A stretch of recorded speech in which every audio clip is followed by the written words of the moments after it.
ফের নন্দীগ্রাম কলেজে উত্তেজনা। এবিভিপি দলের ছাত্রকে মারধরের অভিযোগ তৃণমূলের বিরুদ্ধে। এবিভিপি পতাকা লাগানোর সময় চড়াও হয়েছিল সেই তৃণমূল ছাত্ররা, অর্থাৎ মূলত পতাকা লাগানোকে কেন্দ্র করে এই অভিযোগ। এই খবরে নজর রাখবো। পাশাপাশি আপনাদের জানিয়ে রাখি, হকার উচ্ছেদ ঘিরে নিউ টাউনে তুমুল ঝামেলা তৈরি হয়েছে। পুলিশ এবং হকারদের মধ্যে তুমুল ঝামেলা।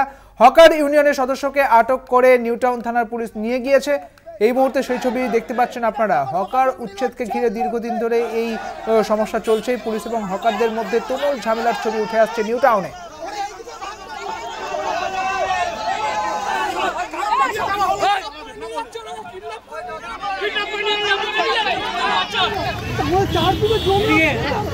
হার্টের পেশেন্ট আছে, হার্টের পেশেন্ট আছে।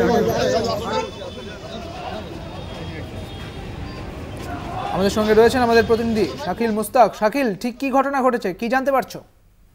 গত সোমবার মুখ্যমন্ত্রী মমতা বন্দ্যোপাধ্যায় তিনি নির্দেশ দেন ফুটপাত দখল মুক্ত করতে হবে। সেই ক্ষেত্রে এবারে বিধাননগর পুলিশের তরফ থেকে নিউ টাউন থানা এলাকায় বিভিন্ন এলাকায় কিন্তু DLF 1 কোল ইন্ডিয়া ভবনের সামনে যেসব অস্থায়ী দোকান আছে সেই সব দোকানগুলো কিন্তু NKTR তরফ থেকে ভাঙতে যায়।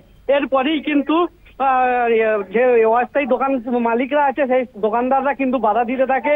এরপরই ধস্তাধস্তি হয় পুলিশের সাথে নিউ টাউন থানার পুলিশের সঙ্গে, এবং মাইকিং করতে থাকে নিউ টাউন থানার পুলিশ যে তারা অবিলম্বে দোকান সরিয়ে নিতে হবে। সেক্ষেত্রে সেই সব দাবি কিন্তু মানে না দোকানদাররা। এরপরই তাদের দাবি হচ্ছে, দোকানদারদের দাবি হচ্ছে তাদেরকে অনেক দিন ধরেই কিন্তু ওখানে ব্যবসা করছে, সেক্ষেত্রে তাদের পুনর্বাসন দিতে হবে। সেই সব কথা না মানলে কিন্তু তারা দোকান ওঠাবে না। এই পক্ষে এখনো পর্যন্ত 30 মিনিট টাইম দিয়েছে নিউ টাউন থানার পুলিশের পক্ষ থেকে। মাইকিং করা হয়ে বলা হয়েছে যে 30 মিনিটের মধ্যে তাদের দোকান সরিয়ে নিতে হবে, না হলে GCB দিয়ে কিন্তু দোকান ভেঙে দেওয়া হবে। গোটা ঘটনায় কিন্তু উত্তেজনা ছড়িয়েছে। বেশ, অনেক ধন্যবাদ শাকিল তোমাকে। আমাদের সঙ্গে ছিলেন আমাদের প্রতিনিধি শাকিল মুস্তাক। আপনাদের জানিয়ে রাখি, হকার এবং পুলিশের মধ্যে বচসা নিউ টাউনে। তারা বলছেন তাদের পুনর্বাসন দরকার, তবুও তাদের 30 মিনিট সময় দেওয়া হয়েছে, এবং এই সময়ের মধ্যে যদি তারা দোকান না সরিয়ে ফেলে তাহলে পরে GCB দিয়ে এই দোকান সরানো হবে।